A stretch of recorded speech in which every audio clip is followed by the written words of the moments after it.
Before I dive into the policy environment that affects solar, Can you go ahead and? sorry, I introduced you, but since we have that. No problem. My name is Carol Davis. I'm the Sustainability Manager for the town of Blacksburg, and I'm also on the board of Sustainable Blacksburg. We normally, when we open these things, we also let you know what's coming down the road. So Thursday night we always like to give a shout out to Science on Tap. They're having a session this time at Rising Silo on the science of groundwater quality. If you haven't been to Science on Tap, it's kind of a hidden gem of Blacksburg. You can go get some locally grown food, maybe a beverage of your choice, hear some science, and hang out with other folks who care about science in the region. We also, the town of Blacksburg and Sustainable Blacksburg have been partnering for the better part of a year to launch a program called NRV Tree Rescuers, which is to help homeowners understand invasive vines that are harming and killing their trees. We soft launched this program back in the spring. We've refined it based on early feedback, and we're going to have a more official fall launch of that with a volunteer training session, followed by a service project on the Huckleberry. And then 2 weeks later, we're going to have a volunteer potluck and a program discussion at Wong Park.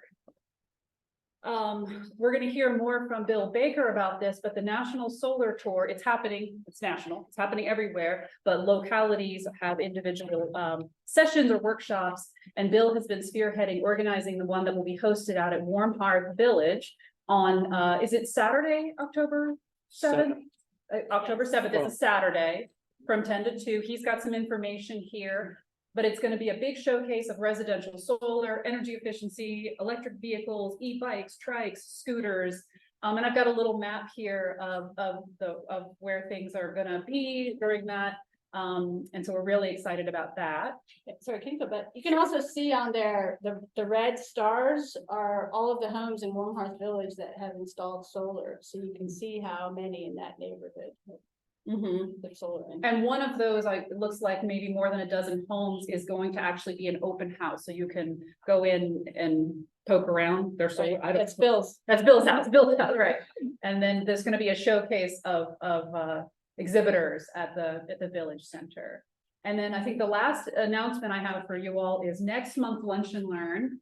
It kind of tags on to what we're going to be talking about today. We're going to have some folks from the Citizens Climate Lobby come and speak to us about new, largely federal incentives that are coming out of the Inflation Reduction Act and the bipartisan infrastructure law on new climate and energy incentives for homeowners. So you can make the most use of those fantastic new incentives.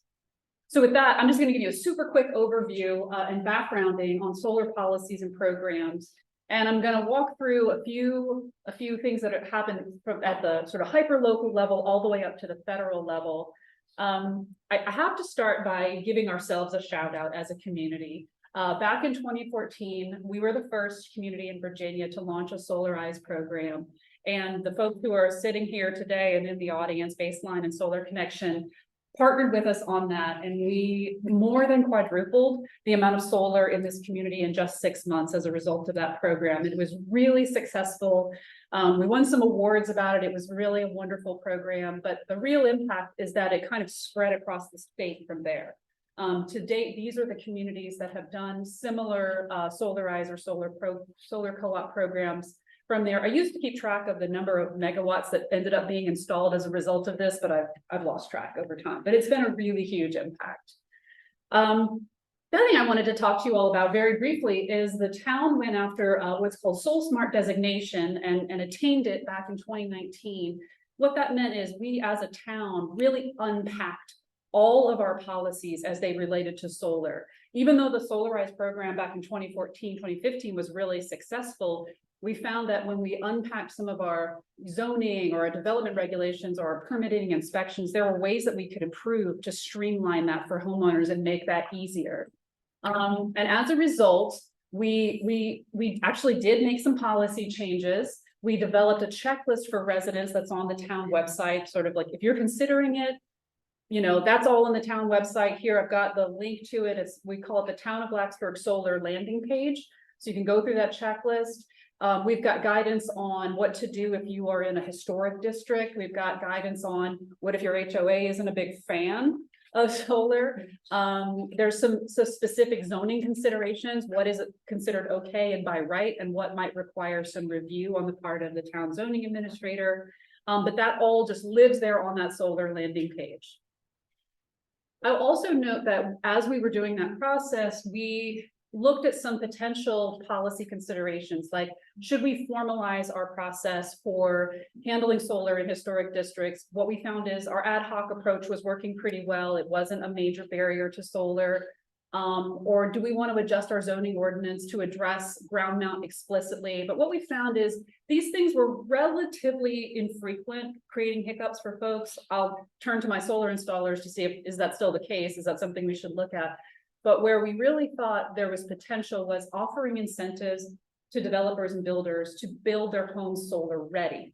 When we first launched the Solarize program in 2014, we had to turn away about a quarter of the folks who wanted to go solar because their house wasn't oriented the right way, or there was something about there were shading considerations or the way the roof was constructed that just made them not a good candidate.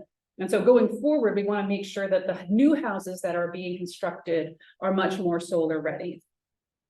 And then I just want to close out with noting that, of course, the bipartisan infrastructure law and the Inflation Reduction Act, there is a ton of money that's going to be flowing through the states to support solar and energy efficiency. And I want to note that the Virginia Department of Energy just last week applied, don't know if they got it yet, for $250 million to run a Solar for All program in Virginia. And Blacksburg was one of the communities that signed a letter of support. Lots of other localities are really hoping that they get this funding. It could be a game changer, particularly for low income and disadvantaged communities. That's what that program is meant to address.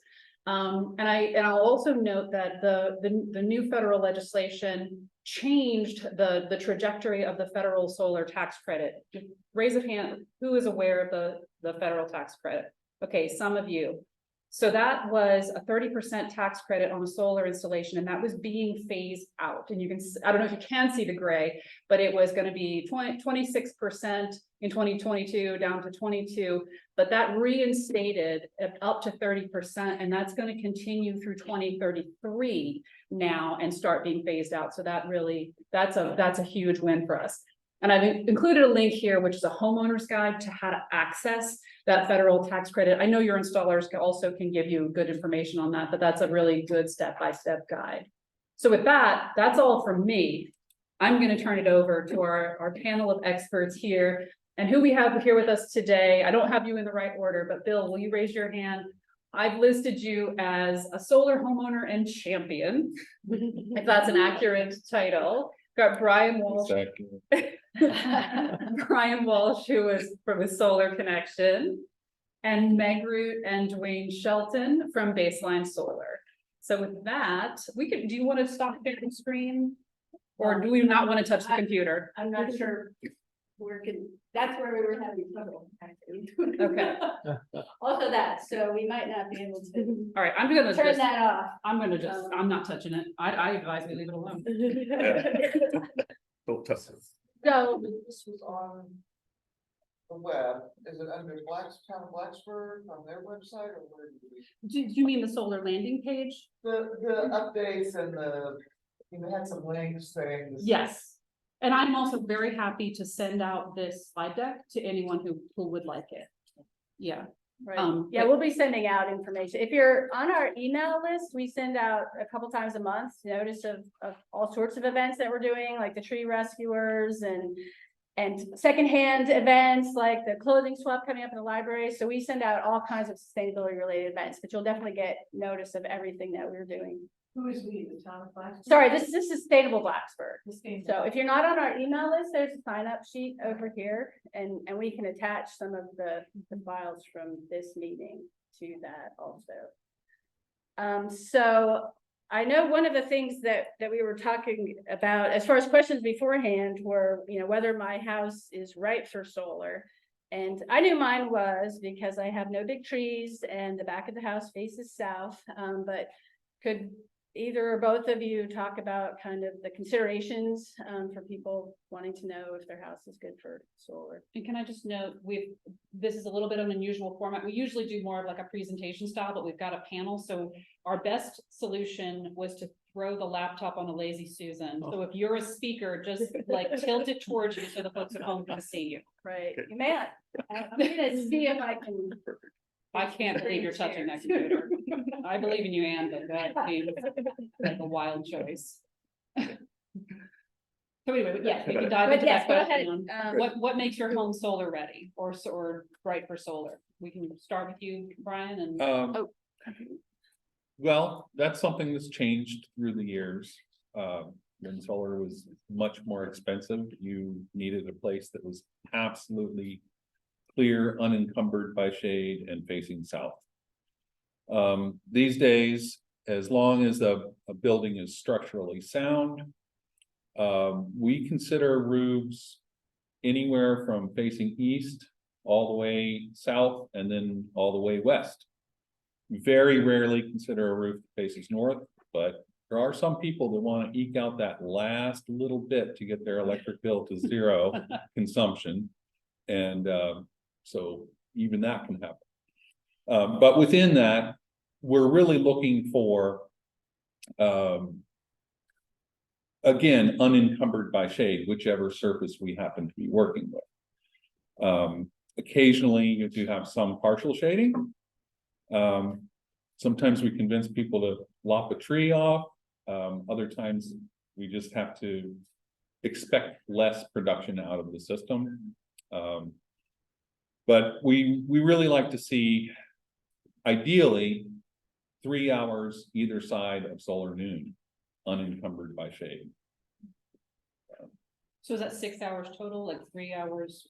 Yeah, Okay, not 1.5 hours Yeah. on either side. and there are exceptions to that if the location doesn't have a really good south face.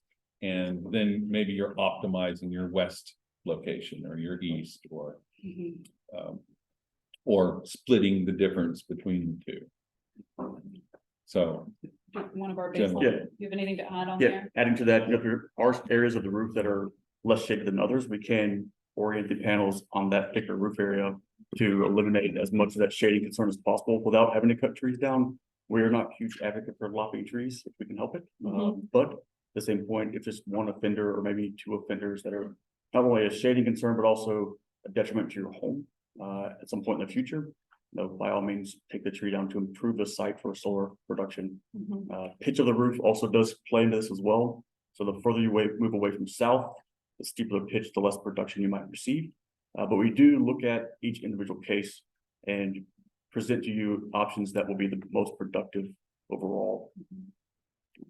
Age of roof condition, age of roof does play into this as well. If your roof is aging, you might look at having the solar done in conjunction with a roof replacement.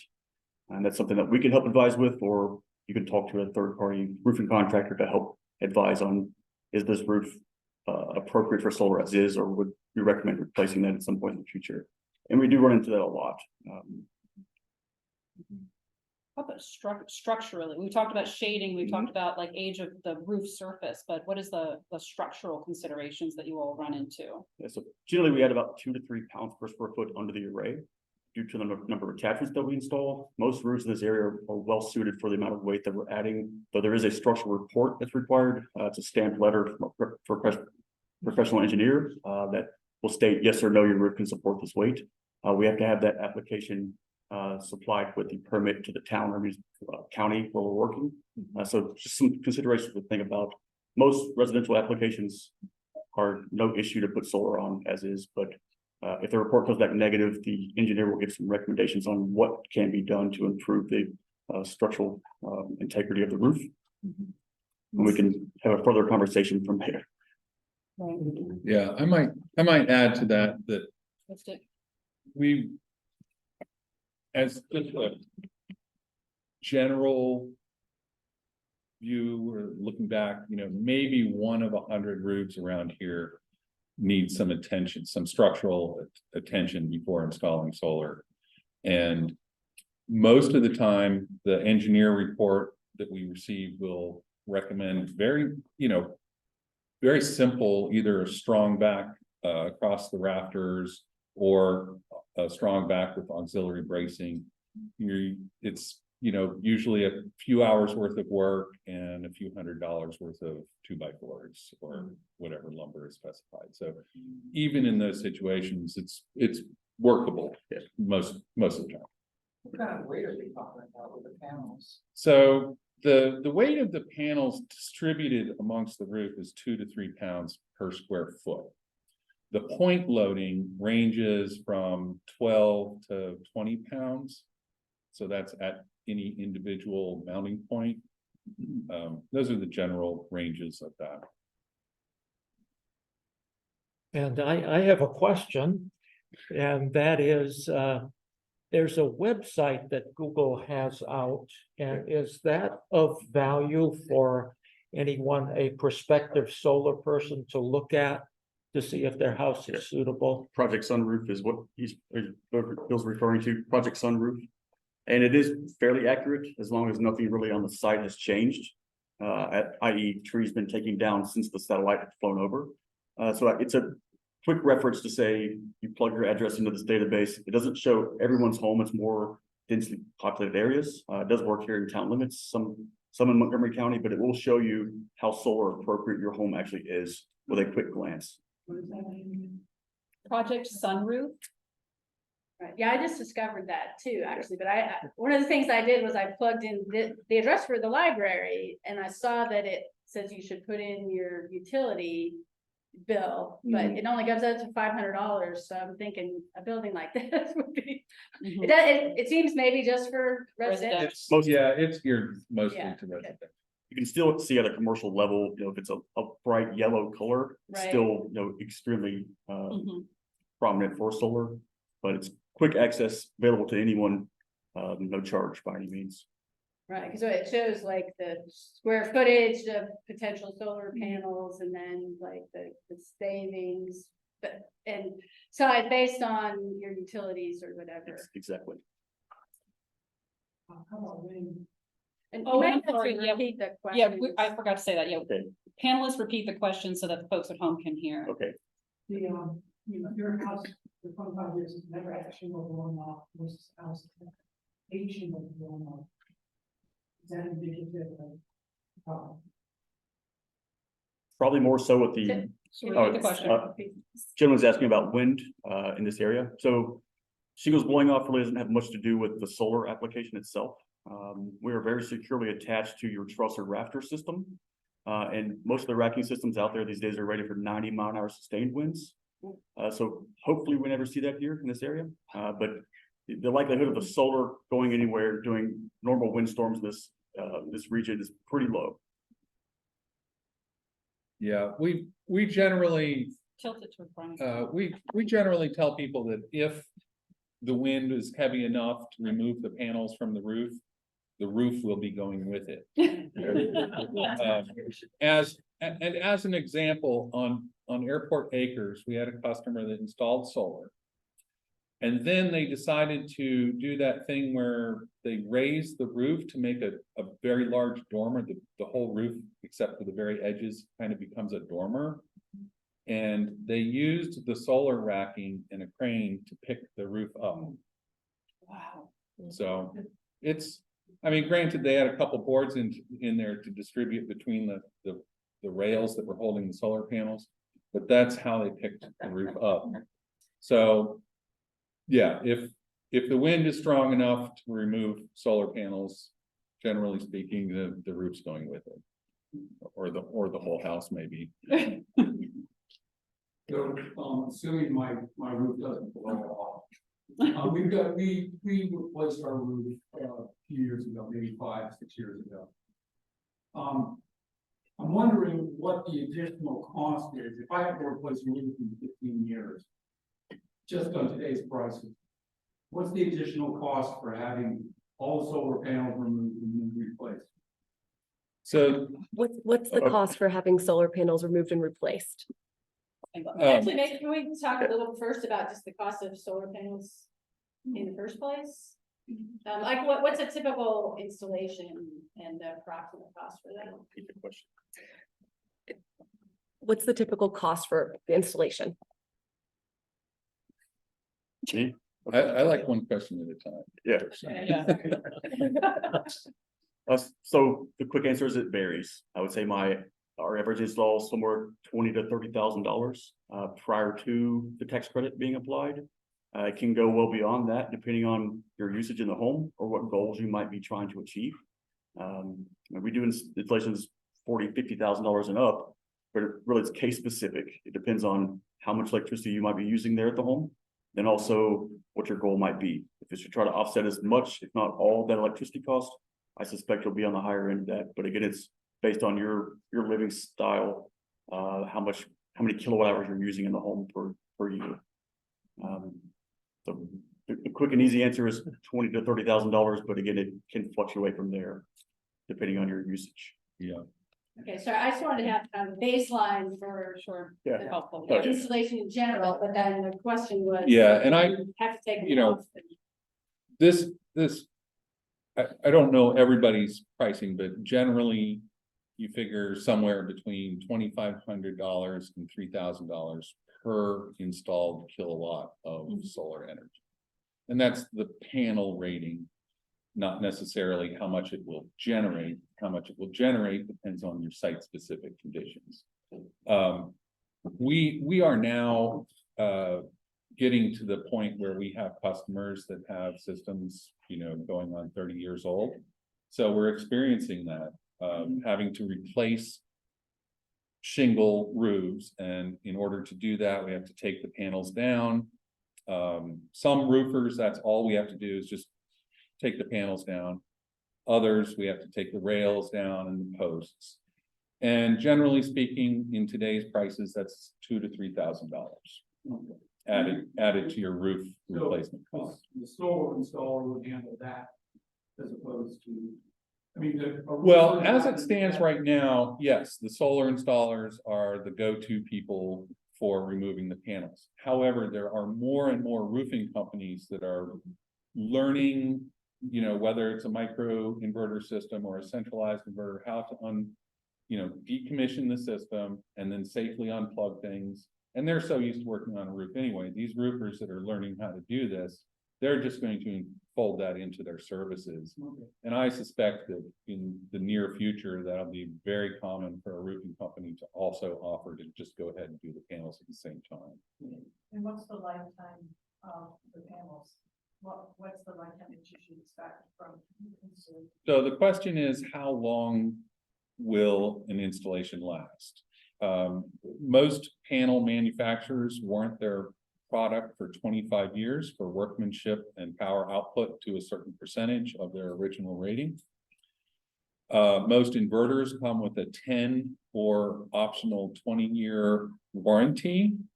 A lot of those inverter manufacturers do what's called advanced replacement, so you don't necessarily have to have a lot of downtime if there is a problem with the inverter. Their design life is theoretically 30 years, but I don't put a lot of weight into that. I figure if you get 20 years out of an inverter and then have to make a repair, you're probably doing okay enough.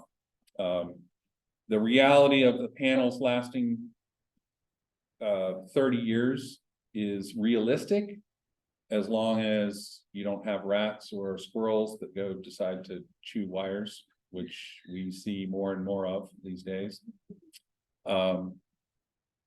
But in and of themselves, they'll last 30, 40 years easily. I have panels on my house that are well over 50 years old now, and they still produce power. They still run all of my DC circuitry and all of my freezer and my DC circuits in my house. And they're probably could do a little more, but it's a separate subsystem anyway. So then there's two parts, there's the panels and then an inverter that gets installed. So the question is, what parts are in the system? For a grid tie system, this is without batteries. The basic components are the solar panels, the racking that gets attached to the roof that holds the solar panels. The wiring that goes from the solar panels to an inverter. And then, and what that inverter does is it takes the DC energy from the solar panels, creates a sine wave that matches what's coming from the power company, and then synchronizes that sine wave that it creates with the power company. And then after that is some safety equipment, overcurrent protection devices, and a disconnect for the power company in case they ever want to isolate you from the power line while they're working on the power lines. I have a 9.3 kilowatt system, which is 31 kind of mongrel panels ranging from 285 watts to about 330 watt panels. And I purchased a monitoring system so I can monitor my usage. And my neighbor, who's an electrical engineer and has is data driven, did an analysis on my system. Well, after I bought the monitoring equipment. So this from November 2020 through August of 23rd, that ringing up. Oh. Now everybody check to make sure their phone is on. Sorry, I'm sorry. The return on investment was 9.45%. And the payback in years is 10.6 years. So it's one of the best investments around, I think. I'm just very gung-ho solar. So anyway, I'm hearing phones on my hearing aids. So I just thought I'd throw that information out. And remember also that right now through 2032, you're getting a 30%, if you pay taxes, you're getting a 30% tax credit. Federal. And also your system was installed a while ago when the prices were a little higher for the Yeah. system. I started my history of solar was starting out with a ground mount system when I lived out in Snowville. And then I had solar panels installed in several stages as I could afford them. So, yeah. Warm Hearts Village was 2015. 2015. So we are hoping that you will attend the open house on October 7th because Bill and a number of the residents there are very enthusiastic. And unlike us who didn't keep any information about our solar panels, they have a lot of data to show, how well it's been performing for that and the return on investment. Can I say one thing about Bill and his, if you'll tilt toward me? The presence of a bill in a neighborhood this has been seen kind of across the country. If you have one person on a block who goes solar and is enthusiastic about it, you really see that there's a lot of adoption in that neighborhood. And as we showed you the map earlier, there's Bill's house and then there's everybody around Bill's house. And I think you probably had a lot to do with that level of expansion in Warm Hearts Village. It's A little bit. yeah. So if you think about the impact that you can have just on your own house, it's actually a multiplied impact. There's a question over there that's been waiting. It was a nice segue in the sense that what's the trade-off if you have a house that's probably not ideally situated with an east-west face, no south face, with trees on the southwest corner, perfect. What's the trade-off if you have space for a ground mount between a less than ideal roof mount system and a potentially ideally situated ground mount? Do you guys want to? Yep. So what's the difference in production between roof and ground mount? What are the trade-offs? For the ground mount, you can have optimal tilt and position to 180 degrees south. So you'll be getting the maximum efficiency doing the ground mount versus a roof that's poorly suited for solar. But the ground mounts do cost a little bit more. There is trenching that has to be done and underground cables and wiring. So that can add to the cost. Also, if you get past 200 feet from your house, you're going to be losing some efficiency as well. So those are really two of the big trade-offs. Anything to add? We also have some questions online in the chat, so want to cover some of those. Do falling acorns affect or damage the panels? We know about squirrels, but what about the acorns? Acorns, no. No, Thinking not. Acorns, no, squirrels, yes. Squirrels, possibly, yes. Squirrels, Okay, yes. then, here's an interesting one. What happens to the investment or the commitment to solar when you sell your house? I can talk about that. Have a at little Wait, bit. that one? So the question is, what What, effect does solar have on the value of your home when it comes Yeah. time to sell it? That is also something that has changed dramatically from not too many years ago to now. It used to be that the value of solar was really determined by real estate agents and the aesthetics. And so it didn't add value, and in many cases was reduce the value of your home. That flipped, I'm gonna guess maybe 10, 12 years ago. And now it actually adds value to your home. People are in the market for energy efficient homes, homes that create their own energy, homes that have electric charging stations. This is what people want to see on homes now, is they want to see energy efficiency and reduced utility costs. So I don't have an exact number, but it adds value to your home. Just hands down. okay, somebody else is asking about what are SRECs? Bill, you wanna take a swing at us? Ponzi scheme that's mandated. So Brian. Approved. I can make a stab at it. SRECs are called solar residential energy credits. And there is some requirement in various state laws that energy companies have to sell so much or generate so much renewable energy power. And rather than have an investor-owned electricity company deal with each person, a new group of people appeared called energy aggregators, and they've created a market. So what they do is you will sell for every megawatt that you produce, you sell that amount to the aggregator. So for example, I produce about 12 megabytes per year. 12 megawatts. I'm thinking it could be megawatts per year. And I sell those, and the market of these fluctuates. It might be, they may give you, a while back it was $72 per megawatt. Lately it's dropped a little bit, and it varies just like a stock you might own. So that adds also to your investment.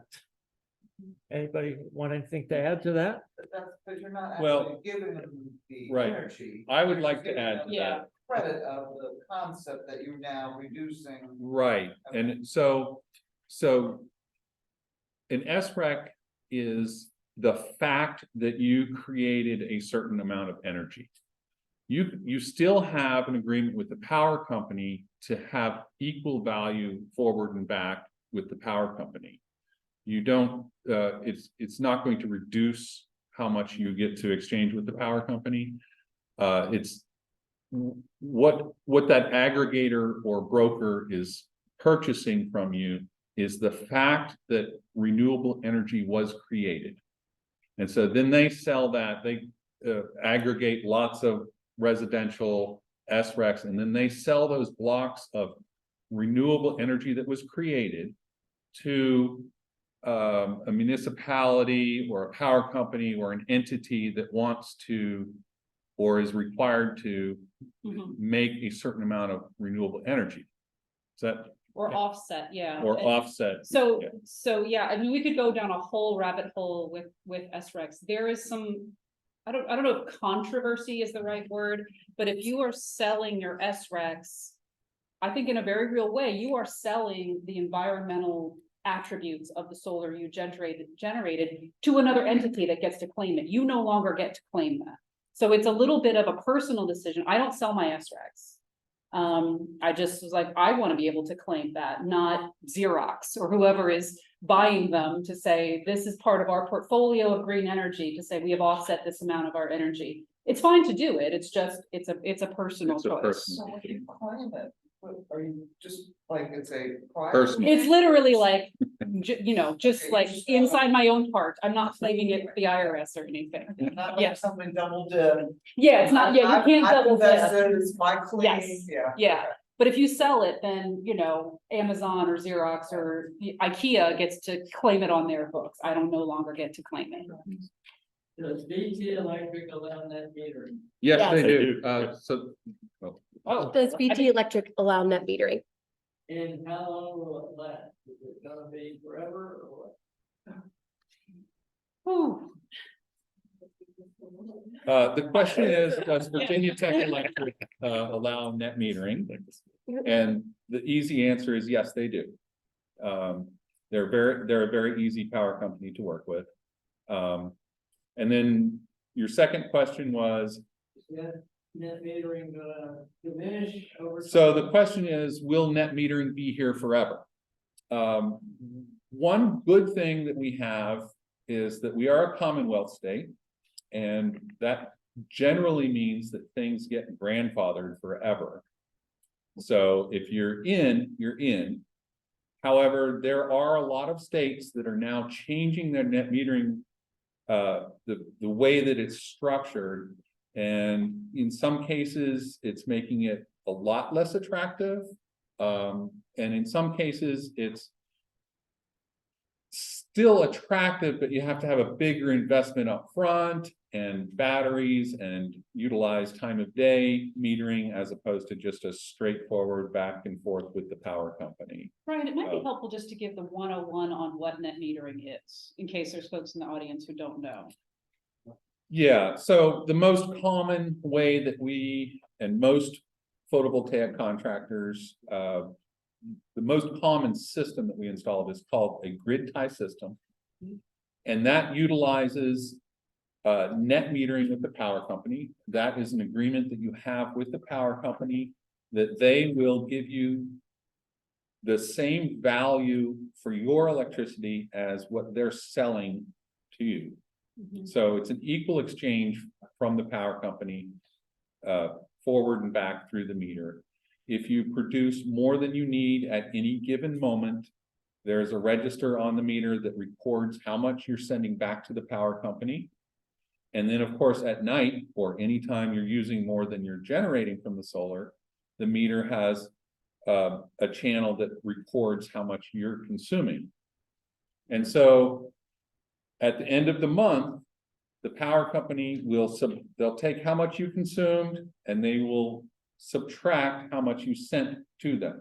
And if that ends up being a negative number, you have a credit moving to the next month. And that is carried, it's called a 12+1 month agreement. So that's carried for 12 months. And then in the 13th month, you may lose, if you've overproduced in total, you may lose a little bit of your credit because it's the smallest of three numbers that they will allow to move into the next year. And that's either 1,200 kilowatt hours, your remaining credit, and here's the tricky one, or the amount that you consumed the most during one given month the previous year. So that's a little convoluted, but most people that have a grid tie net metered system, that's just really not a factor. You're gonna have your credit. The time that actually can be a deficit, that 13th month carryover, is if you're a customer that has a system that creates near or all of your own energy. And also, typically, that's only going to be the first year that it's instituted, and then it levels out after that. I live in the country, we have our own well, we also have a geothermal heating system. Will solar energy run 220 lines? Will solar run 220 lines? So basically, the solar is connected to your electrical system there at the home, and it will supply energy to everything that's going on there. So, well, geothermal, lights, receptacles, fridge, essentially, as you normally live, the solar is going to be providing power to everything in the home. Solar by itself does not have any backup power capability, so if that's something in the country you're ever interested in, you would need to incorporate battery storage into the mix. But essentially, solar by itself will allow you to operate as you normally do from day to day. There's also a question in the chat. Wait, about before we move on to the battery next question in the storage. chat, I wanted to expand on that for the solar installers who have worked with rural customers. How common is it that you see folks who want some degree of battery backup for critical systems like a well? Is that a common occurrence for you all? It is, yeah, people approaching us and wanting power backup, Mhm. is very common. I would say it's at least 50%, and we talk 95% of them out of it. Right. It really boils down to power backup can often be more environmentally friendly, less expensive, and less complicated by buying a simple internal combustion generator. I know that sounds a little weird because you think, oh, you're just dumping diesel or propane or gas into it. But when you look at all of the inherent energy that goes into the extra batteries, the more complicated power electronics, often more wiring involved,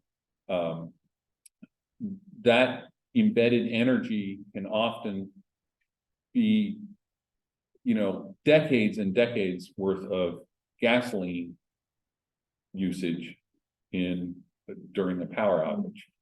But it really does depend on the individual application. We do have some customers that are way out in the boonies, and they have very critical operations, farm operations, where they have freezers and, tens of thousands of dollars worth of food storage, or critical equipment that they need to keep running. And so sometimes it can make sense. Just depends on, and what we encourage people to think about is that extra $20,000 to $60,000 that you're going to spend on a battery. Think about, okay, the last decade, how many power outages have you had? How long has each one lasted? And what's that total? And we find a lot of people that come up with, oh, yeah, I'm going to be paying $500 an hour to have battery backup. And that, you can go to a nice hotel for that. Sorry, Dan, I cut you off. But that was actually, the question was related to battery storage. Oh, sorry, I didn't mean to- The prices, pros and cons.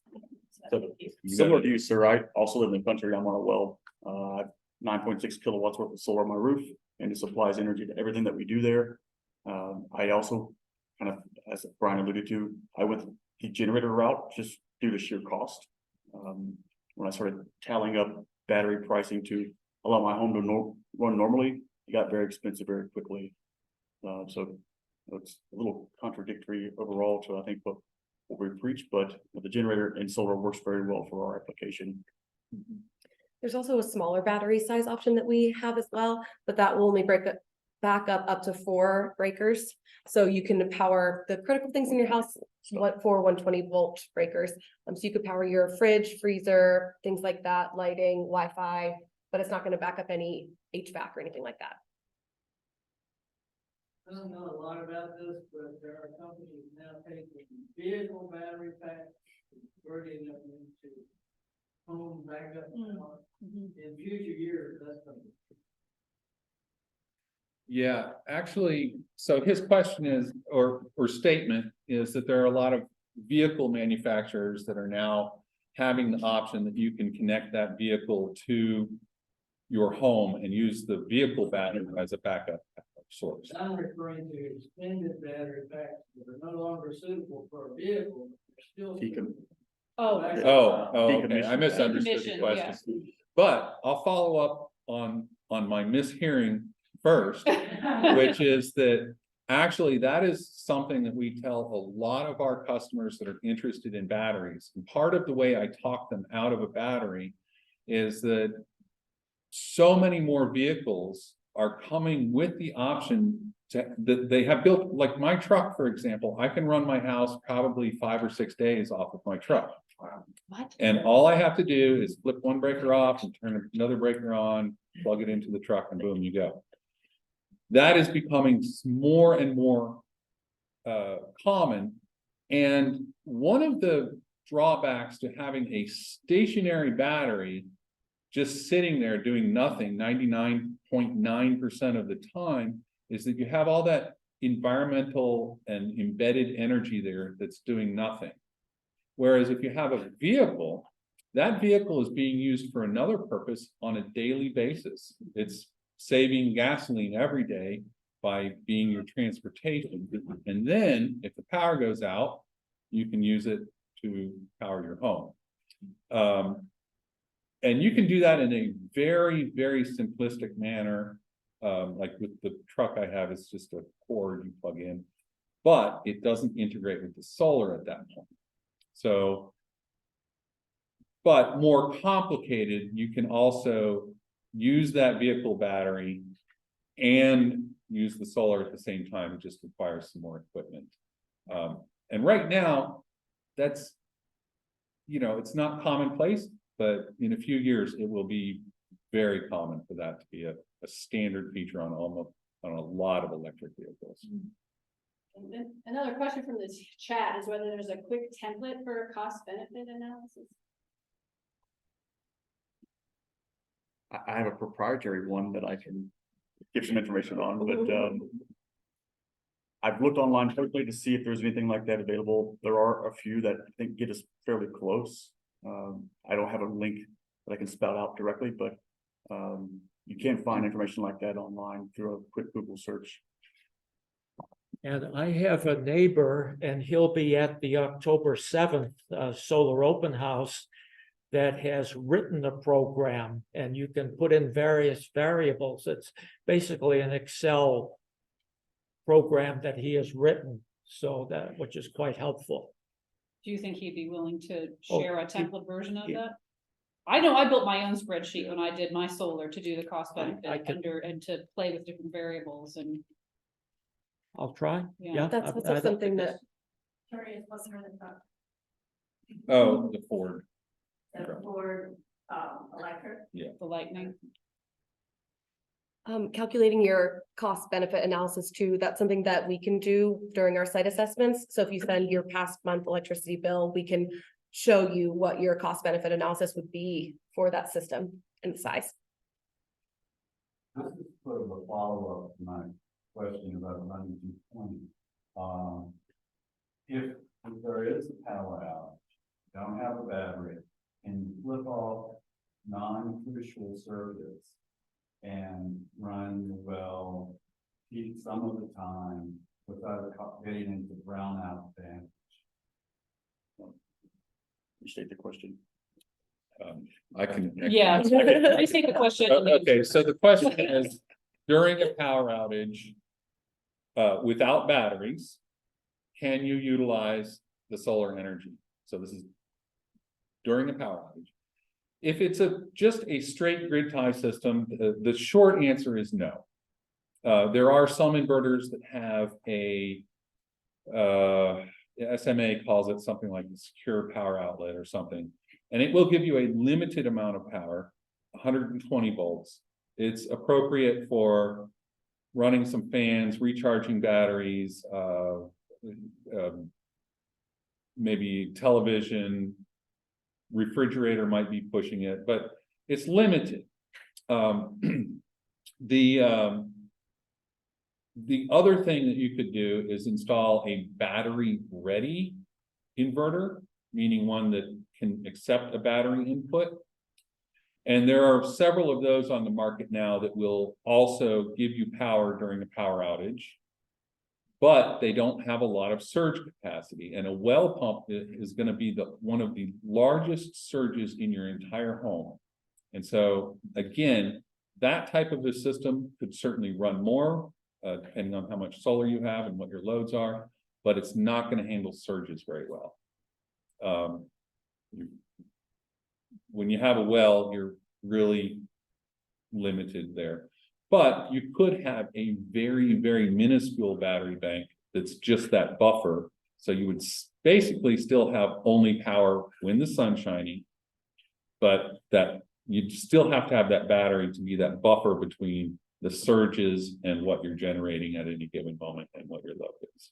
And to Does that make clarify, the reason why is because the utilities can't have power coming from your house back onto the grid during a power outage because they need to protect the line workers. So all of the solar customers can't be feeding power onto the line that they're trying to repair. So it just shuts it off.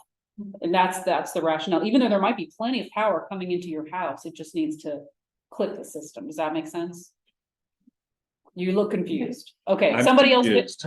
I'm confused. Well, why, if you don't have a battery backup, if you're an entirely grid tied system, why you can't draw on the power that's coming into your house? It's to keep it from going back out to the larger grid that's in the process of being repaired during a power outage. No, there are inverters that operate during a power outage. Right, but I'm saying just a standard inverter, right? It's not gonna allow that power out on the grid. Yeah, but that's kind of a separate subject.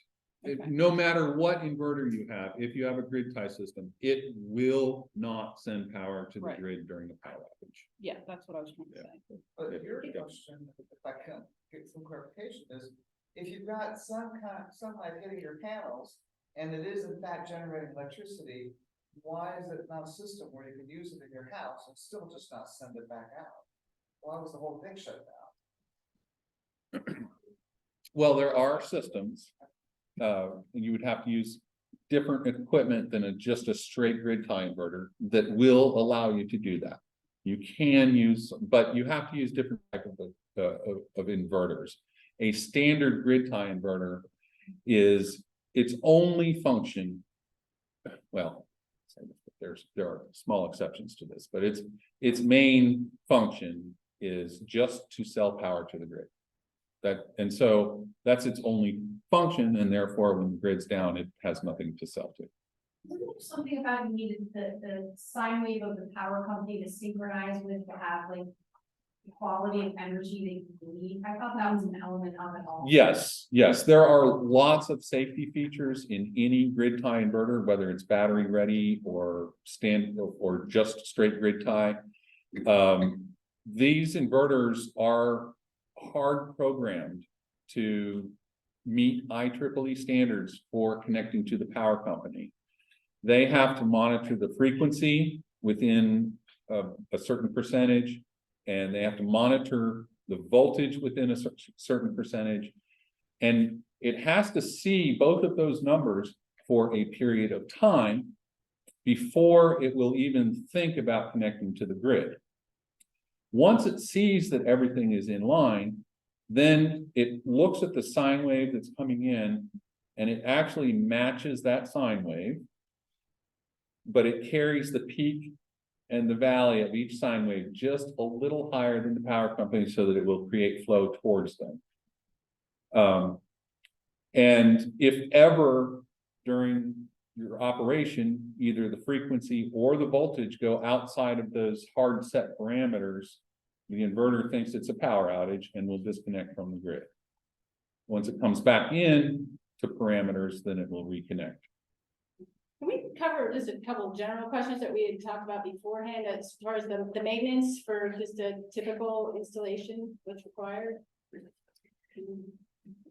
There's typically no general maintenance required. We get enough rain around this area to clean off the pollen and dirt.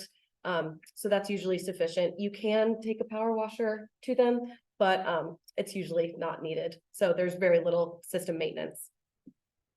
Anything you would add? Some panel manufacturers do recommend you clean the panels every so often, 5 to 7 years. If you do intend to clean them, don't use anything that's too harsh. No Ajax or simple grade or steel bristle brushes. I was made aware of this week, there's actually a company in the area that will come out and clean solar panels for you for a fee.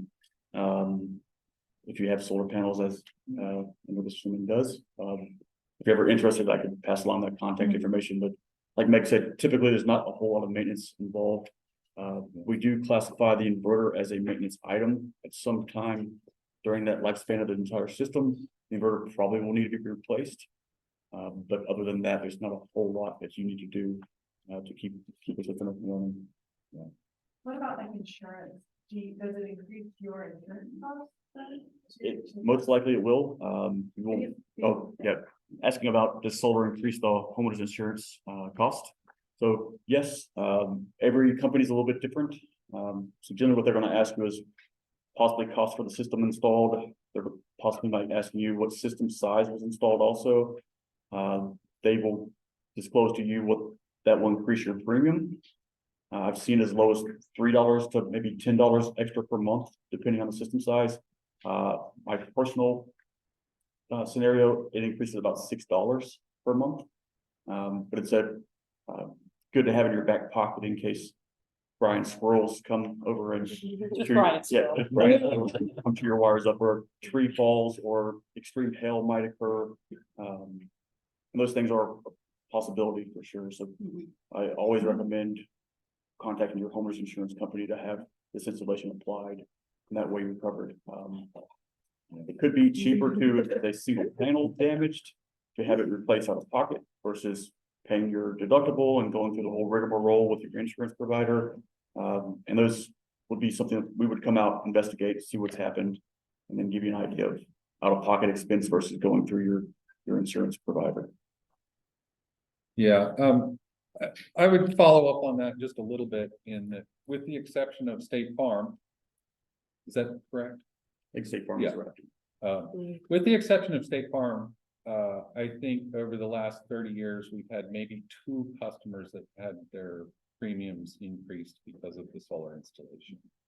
So I don't think it's real common. But that's they want a rider for anything. Yeah. And now one of the exceptions is ground mount, because it's not attached to your house. So most ground mounts will, regardless of your power company, will have a rider for the separate structure.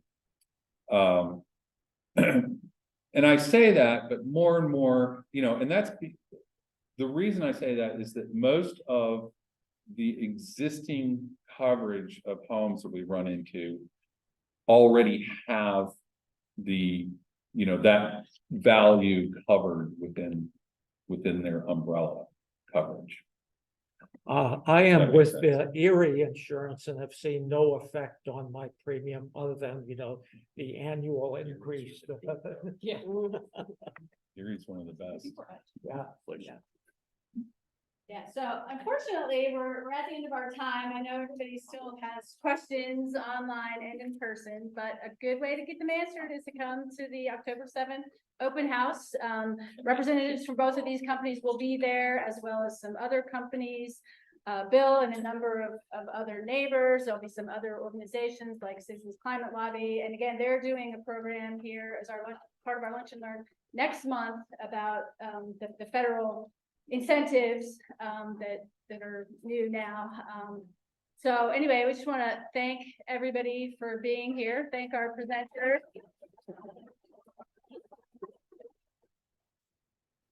And of course, those of you who are in the room, they have a few minutes to come out and so ask some questions.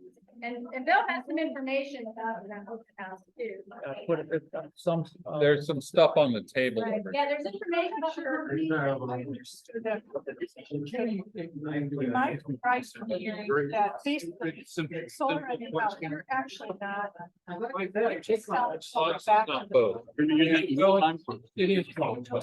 Any excess will be sent back to them. And typically what you see during general hours, probably producing more, at least going to the years, but selection back. Some of those back in at night, sun goes down. That is, that's a big grid. Right, and that was why I asked the question. About batteries. Because they're Exactly. Any way to create that bubble and now